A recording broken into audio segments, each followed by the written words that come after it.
A tough-looking man resembling an Italian mafioso goes up in the elevator in one of the business centers in Chicago. He enters an office, and a woman sitting there is terrified to see him. A man tells her to lighten up, 'cause if he meant to harm her, she'd be dead by now. He hands her a bullet, asks her to analyze it and identify the manufacturer, saying that this is the bullet that killed his colleague. The woman says that she can't learn anything from this bullet. Then, a dot from a laser sight appears on her forehead near the bindi. And in a second, the woman is shot in the head from the building across the street. The man sees 4 shooters on the roof and rushes out of the office. In the corridor, he calls an elevator to make himself more room for a running start. His heart beats at an incredible rate, and it looks like his reaction is several times greater than normal. Having pushed himself off the elevator wall, the man races down the corridor at an incredible speed, Flash style. He breaks through the window with his head, crushing the glass that somehow survived the gunfire. While dashing through the air towards the building, he manages to kill 3 of the shooters. Even more, he shot the 3rd one by firing a curved bullet around the corner. After he landed on the 2nd from the top floor of the building, it takes him 5 seconds to eliminate the last remaining shooter. Then the man answers the cell phone that rang in the shooter's pocket, saying that there's no way to leave the fraternity, and there is no point to send the sheep to kill a wolf. He gets the reply, stating that they were just a bait. Looking down, the man sees the X-Men logo under his feet. After that, a fine, vintage-looking bullet pierces his skull. Reverse motion shows us all the complexity of the shot. It turns out the bullet has a multi-stage design like a rocket. The shot was fired a few miles from the building by a man named Cross. 2 weeks later, Wesley is woken up by his girlfriend, who yells at him demanding that he finds them a new home because she can't sleep there near the subway. The young man works as an ordinary office clerk and suffers from panic attacks, which he suppresses with medicines. However, they have a side effect: complete apathy. He doesn't care about anything, not even the fact that his girlfriend is regularly cheating on him with his friend Barry. Wesley still can't gather himself up to outspeak this to them. His boss always hammers him for being too slow at work. Wesley suffers from an existential crisis, permanently thinking about why his father abandoned their family, which happened shortly after his birth. When the boss starts yelling at him because of the report, Wesley feels a panic attack so severe that his heart is beating at a frantic pace, and his whole environment seems to be slowing down. After the boss leaves, Wesley immediately devours a handful of sedative drugs. In the evening, when he attempts to withdraw some cash, the guy finds that his account is almost empty. He walks into a store for another batch of sedatives. There he sees a strange man watching him. It is Cross, who killed the man on the roof. Turning around, Wesley sees Angelina Jolie staring at him. The guy is uncomfortable with her pushy manners, but suddenly the girl says she knew his father. At first, Wesley takes it skeptically, but the girl continues, claiming that he was killed a few days ago, and his killer is right behind him. Then the girl takes out the Colt and begins to equalize Americans, opening fire on Cross. The gunfight bursts out in the store. Wesley is overwhelmed by a panic attack. He tries to escape, but the strange girl holds him back. Then she takes out the corner shot device and starts shooting off the mirrors to limit the Cross's field of search. At this moment, Wesley takes the opportunity and runs outside. Cross tries to catch him in the van, but the girl carefully gets Wesley into her red Ferrari. The chase continues. The girl hangs through the windshield and fires at the van. Wesley and Jolie, with her right foot, drive the car in turns. The guy, meanwhile, admires the view. A police squad blocks the street before our heroes. Having assessed the situation quickly, the girl jumps behind the wheel and makes the Ferrari skid. The wheels hit the drain and the car flips, landing on the bus. After that, the couple resumes their tour of the night city. But that was too much for Wesley, and he goes faint. Wesley wakes up in what looks like a textile factory. He tries to leave, but all exits are blocked by some unfriendly men. Then the girl from the store shows up, and Wesley desperately tries to convince everyone that he's just an office slave, being nothing of interest to anyone in the entire world. I don't have any money. A man appears with a gun in his hand. He gives Wesley a gun and tells him to shoot and hit a fly circling over a trash can. Wesley looks shocked by such a request. Then the man makes the task harder and tells him to hit the wing of the fly instead. Wesley feels a gun pointed at the back of his head. The big guy behind says that if Wesley didn't shoot, he'd get shot instead. A panic attack makes Wesley's reaction so quick that he can track the movement of the fly's wings. After firing 6 bullets, Wesley rushes to take his medicine, but the leader stops him and shows him the flies with their wings shot off. He throws away his meds and says his heart was beating at 400 beats per minute. His pituitary gland spilled a huge amount of hormones into his bloodstream, which made the reaction several times quicker. This is not a panic attack, but the power he inherited from his father. Wesley thinks he's crazy and threatens him with a gun, asking to stay away. The man introduces himself by the name of Sloan, and Angelina is Fox. Sloan says Wesley himself is crazy, slaving away at the office with such potential instead of freeing his power and using it. He gives him an opportunity to avenge his father and kill Cross. This gun you're holding, and it belonged to your father. He could conduct a symphony orchestra with it. Also, they transferred all his father's money to Wesley's account. After all that, they let the poor guy go. The next morning, Wesley wakes up thinking that what has happened was just a dream. But in the bathroom, he's forced to come to senses by a gun that fell out of his pocket. He hides the gun in the toilet tank. Wesley goes to the nearest ATM and finds out that there are more than $3.5 million in his account. At work, Wesley studies articles about the murder of his father on the roof of a skyscraper. All of a sudden, the boss shows up and greets the guy nicely. Jesus H. fucking popsicle, I still don't have my billing reports. She yells at him again that the report is still not ready and he wastes his time surfing the internet. The boss threatens him that she will destroy his career, and Wesley replies politely, "Shut the f*** up!" He tells all the truth about her and how the whole department laughs behind her back. He does real emotional damage. Then he grabs his keyboard and goes away. Barry calls him a man with balls and wants to give him a high five, but Wesley smashes his face with a keyboard for screwing his girlfriend. Exhilarated, he leaves the building and sees newspapers with the articles about his yesterday's adventure in the store. Fox picks him up and he happily jumps into her car. The girl brings him to the weaving factory. At first, Wesley thinks that this mill serves only as a cover, but as it turns out, they are indeed master weavers and run this business expertly. They call themselves the Fraternity of Weavers. When Wesley walks up to the factory canteen, he realizes that they're the real weavers. He says he doesn't want to go back to his old life, and Sloan puts Fox in charge of training him. Then, the training begins. They tie him to a chair and start to beat him, asking why he came here. He doesn't understand what they want from him, and just says that it's certainly not to be beaten in the face. Then the battered guy is brought before a butcher who tries to train him in knife fighting. They don't spare Wesley at all, and he gets seriously injured. He wakes up in a bath full of paraffin.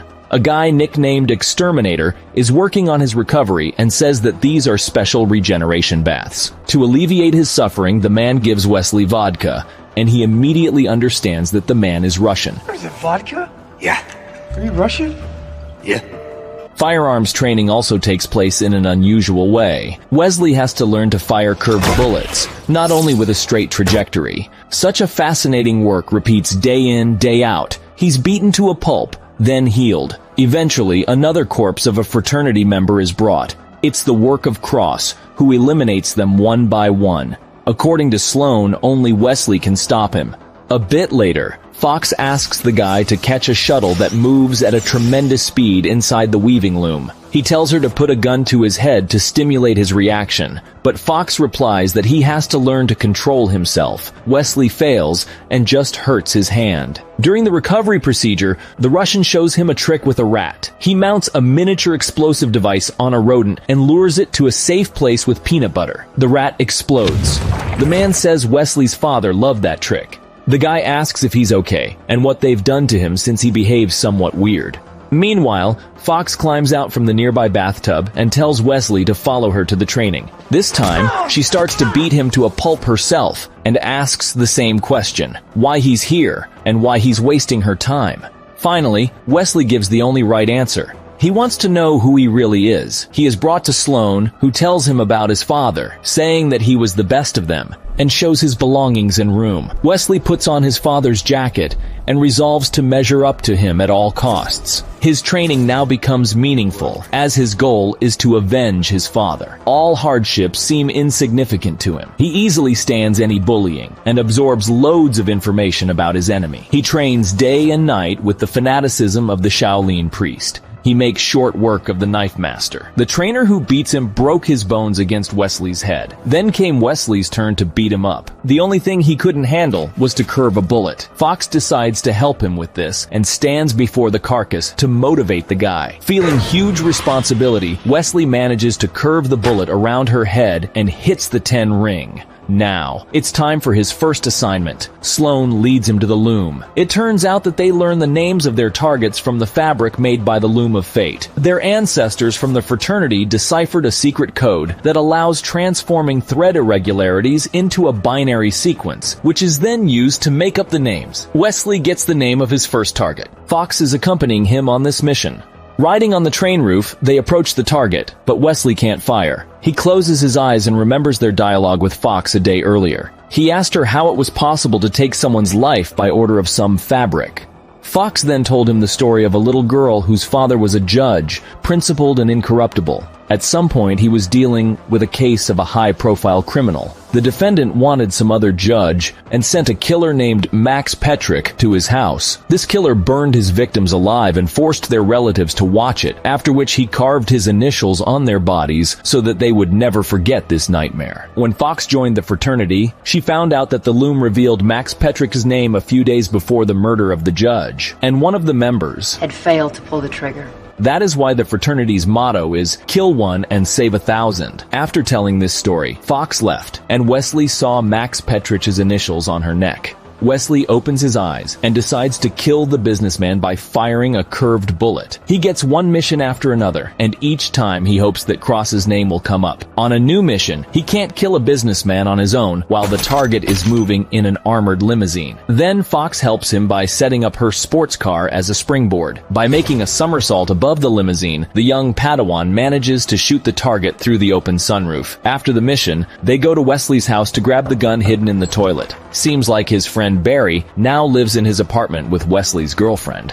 Wesley knocks out Barry by performing a May Gary on the door and heads straight to the toilet, while his girlfriend slings muck at him. Fox gets tired of hearing her screaming and decides to improve the status of the guy in the eyes of his ex. She gives Wesley a passionate kiss, and the couple leaves. Barry tells Wesley in his wake, He's a man.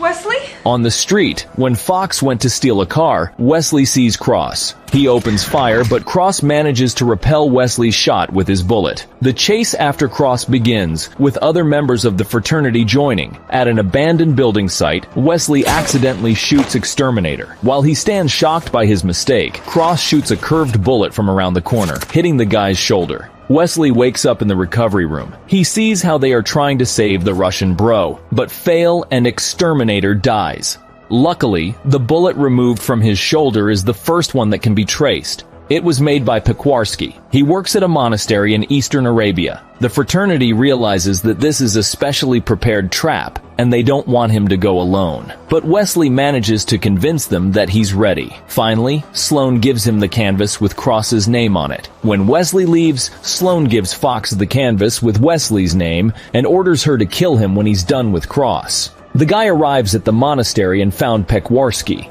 The man pretends to be running, but then he manages to lure Wesley into a trap. Fortunately, Fox, who was watching Wesley, arrives to his aid. Wesley shows the bullet and asks where they can find the owner. Pequarski promises to arrange a meeting with him. He brings them to the train station. Pequarski is waiting for Cross, while Fox and Wesley sit in ambush.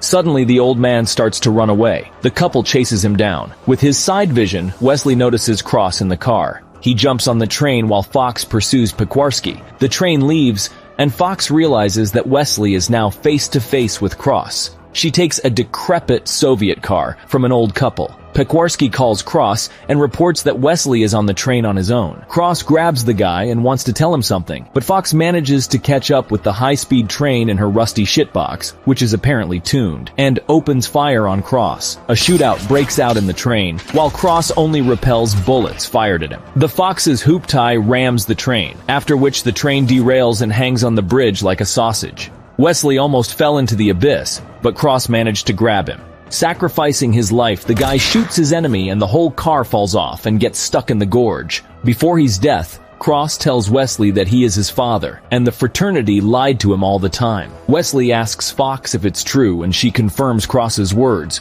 Wesley is the only one Cross would not kill. The other members just couldn't get to him. The guy learns that his name was also revealed by the loom and manages to escape from Fox by shooting the glass. He falls into the river together with his father's body.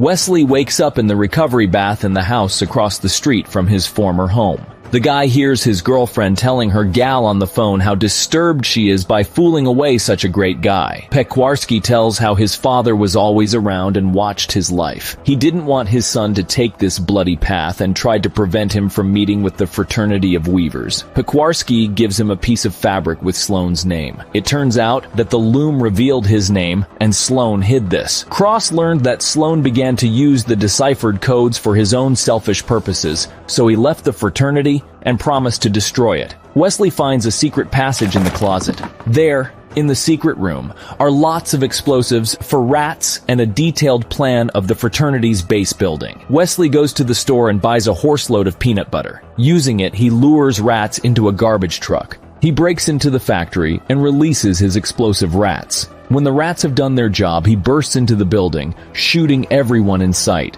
He's using his weapons like conducting a symphony orchestra with it. At the most unsuitable moment, he has to fight the Butcher, who is a surprisingly tough opponent, but Wesley manages to put a honing steel in his chest. Finally, he gets to Sloan. Wesley is surrounded by the remaining fighters, including Fox. Wesley tells them that Sloan was afraid and hid the loom's choice, after which he decided to eliminate the only witness, Cross. The fraternity members demand their leader to explain this. Sloan shows them the folder with the names deciphered from the canvas. All members of the fraternity are among them. He says that they can keep following the loom's orders blindly, but in this case, they should all put a bullet in their heads. Or they could let it all go, kill Wesley, and rule the world using their skills. After that, he leaves, letting the members reflect. All fighters decide to follow Sloan and kill Wesley, except true-believing Fox, who fires a bullet in a circle, killing all of them, including herself. Wesley tries to pursue Sloan, but he vanished into thin air. Lost and exhausted, he walks to the ATM and discovers that his account is empty. A few days later in Wesley's office, everything goes as if nothing ever happened. Sloan sneaks up on Wesley with the Gletcher M712. The guy turns around and we see that it's not Wesley, but just a bait. He looks down and sees the Professor X logo under his feet. The nice, vintage-looking bullet pierces Sloan's head. Reverse motion shows us the entire path of the bullet, which flew through the boss's donut and penetrated Barry's energy drink. The bullet was fired from the house of Wesley's father. And now let's count how many people in the comments were triggered by me calling the red Dodge Viper a Ferrari. So, my friends, that was me recapping the movie Wanted. If you enjoyed the video, be sure to give it a like and subscribe. It's damn important to me.